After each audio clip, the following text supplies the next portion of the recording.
Haleluya. Nababwiye nti gukorera Imana ntivyoroshe. Rero ubwitange bw'umuntu wari we wese Imana irabwitwara, Imana irabubona, Imana irabwandika. Niba bibyo ukora ubikora uvuga ngo ndabikora kugira ubwami bw'Imana bwaguke, wowe ntucirike intege uko bimeze kose.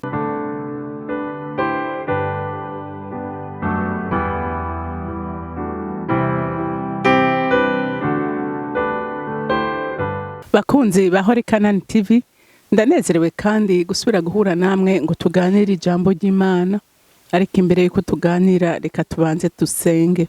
Uri mwiza Mana kandi ugira neza, umutima wanje uraguhimbaza kandi uragutazira, kuko uri Imana idahemuka kandi idahemukira abayo. Uri Imana yasezeranye ko utazokwigera uhemukira abagukunda n'abakuronderana umwete, kuko ijambo ryawe bitubwira ngo kunda abagukunda kandi abakuronderana umwete bazokubona. Kandi uravuga Mwami Imana ko abitanze cyane bakadana abantu benshi kugakiza bazohabwa ingororano bakwiriye mu bwami bwo mu ijuru. Unenya guhoraho ndasenze muri kino gitondo sengera abana b'Imana ngo bagire ishaka n'umwete wo gukorera Imana, bagire ishaka n'umwete wo gukora kugira ngo ubwami bw'Imana bwaguke, kugira ngo baze bagororerwe ibakwiriye n'ibibabereye. Mana ndagushimiye kandi ndakuninahaje, icubahiro cyose n'amashimwe yose aba yawe, nkaba ndabisenze ndabyizeye kuvyumvise mu izina rya Kristo Yesu. Amen, amen. Rero ijambo Imana impaye kuganira namwe uyu munsi iravuga ngo nta muntu akorera umutima Imana n'umutima we wose n'ubwenge bwiwe Imana izokwigera ireka ngo aperube. Ivyo ntibibaho. Imana iyikoreye ukayikora atayindi nyungu urondera inyuma, ukayikorera n'umwete wawe wose n'ubwenge bwawe n'inkomezi zose, Imana irinda kukugirira neza. Haleluya, haleluya. Kandi n'uruvyaro rwawe ruhabwa umugisha. Amen. Reka dusome ijambo ry'Imana muri Luka, turasoma gice cya 18, dusome umurongo wa 18, dusome gice umurongo wa 28 dushikane ku murongo wa 30. Inshumbushanyo z'ivyaretswe. Petero aravuga ati, raba twebwe twaretse ibyacu turagukurikira. Arababwira ati, ndababwira ukuri, nta waretse inzu, umugore, bene nyina, abavyeyi canke abana kubw'ubwami bw'Imana atazosumbushwa umurengera muri iki gihe no mu gihe kizoza, atazohabwa ubugingo no mu gihe kizoza azohabwa ubugingo budashira. Amen. Yesu ari kumwe n'abigishwa biwe baramubaza, Petero ngo aramubaza ati, nwega Mwami, twebwe urazi neza ko badusanze mu bikorwa, wasanze turiko turakora hama turagukurikira, none inshumbushanyo tuzoronka niyihe? Tuzohabwa iki? Ko mbona uyu munsi imiryango yacu twayihevye, ibikorwa byacu twabihevye, tukihebera ubutumwa bwiza, tukihebera kugukurikira, none twebwe impembo niyihe? Yesu arababwira ati, ndababwire ati, nta muntu n'umwe yahevye ubwa mbere agaheba ubugingo bwiwe, kuko gukorera Imana abantu b'Imana habamo kwiheba, habamo sacrifice. Nta muntu yahevye ubugingo bwiwe agaheba urugo rwiwe, agaheba ibikorwa yakora, agaheba abana, agaheba ibintu vyose. Ati atakindi kimubihebesheje, abihebeshejwe n'ubwami bw'Imana. Haleluya. No kwagura ubwami bw'Imana, atuyo azogererwa kiri muri inosi.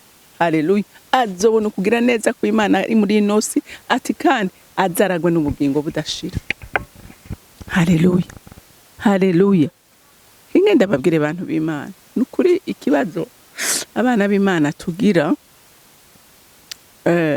haraho abantu baje gukorera Imana mugabo bakayikorera bariko barondera inyungu zabo. Bakaja kurondera inyungu ziwe, ugasanga by'ukuri nta mutima w'Imana agira, nta mutima w'abahona afise, nta mutima w'ababara afise, ariko gusa we yumva ko ari nk'akazi agiye gukora kamuzanira umushahara, kamuzanira inyungu. Uyo ntashobora gukora ku mutima w'Imana.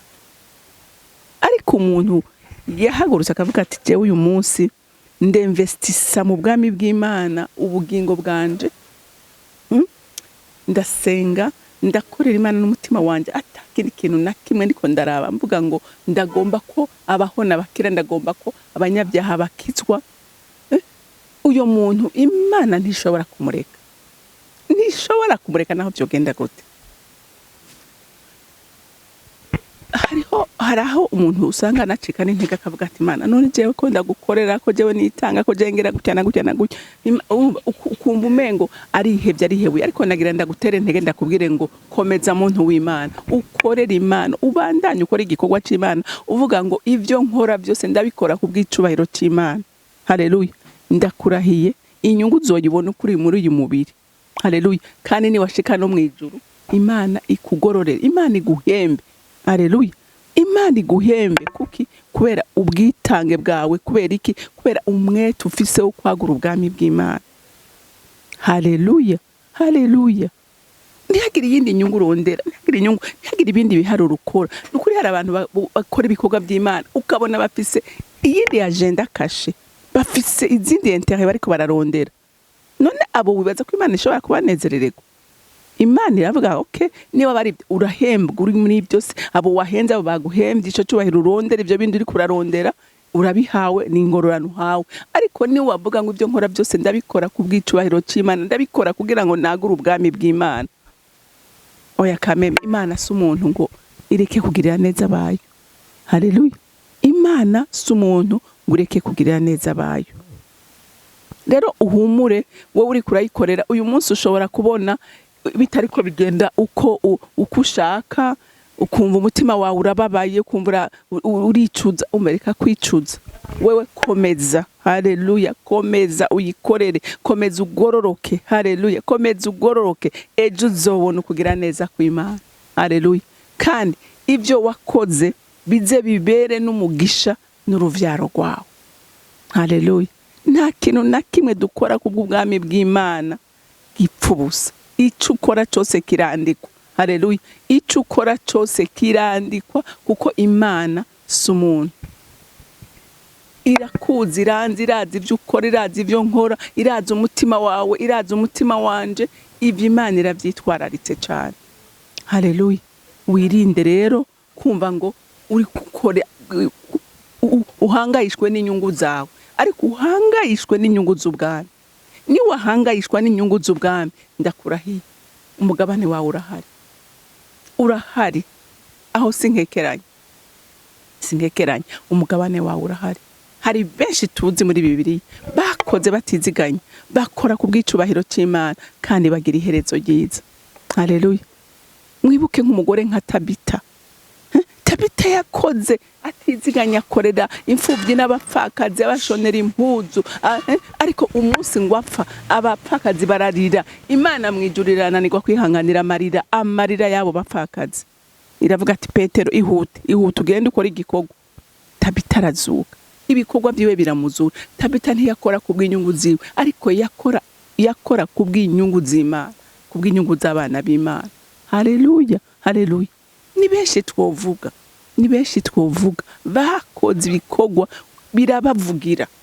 Haleluya. Mwibuka umugore nka Rose akurikira inabukwe, umupfakazi umutamakazi araho, atamwana gifise, kintu na kimwe gifise, ariko Rose aravuga ngo sinshobora gutuye umutamakazi, reka ndamugirire neza. Haleluya. Impera n'imperuka murazi ko Imana yamuhezagiye ikamuha umugabo nka Bowazi, umutunzi. Uyu munsi Rose harugwa muri generation mu bisogo mu binyokuruza bya Yesu. Haleluya. Aracyavugwa n'uyu munsi kubwo ibikorwa byiza. Rero ni wakorera Imana n'umutima wawe wose n'ubwenge bwawe bwose, nukuri uzohembwa kuri muri uyu mubiri. Kandi ibikorwa ukora bize bihore bivuga. Ibikorwa by'umugorotsi ntibihera, bihora bivugwa. Duharanire rero gukora ibikorwa bizosigara biravuga bidahera. Haleluya. Haleluya. Ntiturondere inyungu z'akakanya. Inyungu z'akakanya ntacyo zimaze. Haleluya. Haleluya. Yesu arababwira ati umvirize, nimuhumure, nimugire ubwoba, ndabizi ko mwasize byinshi. ndazi ko mwari mufise ubuzi butunze imiryango yanyu, ndazi ko mwasize imiryango yanyu. Ivyo vyose se ndavyirengagiza, ivyo vyose ndabizi, atariko menya ko mukiri muri uyu mubiri muzohemba. Haleluya, haleluya. Nababwiye gukorera Imana ntivyoroshe, ntivyoroshe. Rero ubwitange bw'umuntu uwo ari we wese Imana irabwitwararika, Imana irabubona, Imana irabwandika. Niba ibyo ukora ubikora uvuga ngo ndabikora kugira ubwami bw'Imana bwaguke, wowe ntucirike intege uko bimeze kose, naho kuba akantu gato gakore, Imana irakandika. Haleluya. Kandi iteza kukaguhembera ukiri muri uyu mubiri. Rero Imana yo mwijuru ibampera umugisha. Mana Data rugira byose uri mwijuru, ndagukunda, uri mwiza kandi ugira neza, watugiriye neza. Urukundo wadukunze nirwo rudutera kugukorera n'umwete n'ishaka, kuko wadukunze urukundo rutangaje. Uduha umwana wawe w'ikinege Kristo wari ufise mwijuru, wamuduha ngo dupfire ku musaraba, atwigisha urukundo, atwereka inzira ituganisha iwawe. None Mwami Imana ndagushimira kandi ndakunenahaza, ndasengera abana b'Imana nisengera na jewe ngo duhe umwete n'ishaka ryo kugukorera nk'abana mu rugo, kuko umwana mu rugo kwase nta kintu adakora. Aho haleluya, uduhe umwete, uduhe ishaka, tureke kwikunda, tureke kurondera inyungu zacu, ariko turondera inyungu z'ubwami, kuko isezerano turarifise nk'abana b'Imana ko abagukoreye mu kuri no mwuka bazohembwa ibyiza. Mana ndagushimiye kandi ndakunenahaje, icubahiro cyose n'amashimwe yose aba yawe, nkaba ndabisenze ndavyizeye kuvyumvise mu izina rya Kristo Yesu. Amen, amen. Mwarahezagiwe, mugira umunsi mwiza.